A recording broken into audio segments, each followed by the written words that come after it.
Hello, dear friends. This is Phone Support Channel. Before you start watching this video, please subscribe to the channel and give it a like.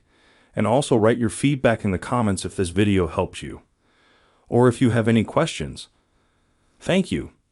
In this video, I want to show and tell you how to change your Facebook profile photo. To do this, you go into the application.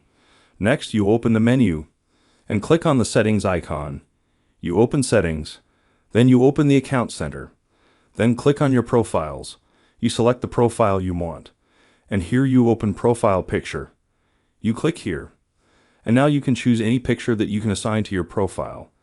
You can edit it in any way you want, and then you click save. You wait for a few seconds. The photo is set to your account. You have to wait. Done. Go back to your profile. The photo hasn't updated yet. Go back in or refresh your profile, and the photo is updated. As you can see, this is a very quick and easy way to do it. Done. Nothing complicated. If you like this video, put likes and subscribe to the channel. And also watch other useful videos on the channel. That was Phone Support. Bye bye.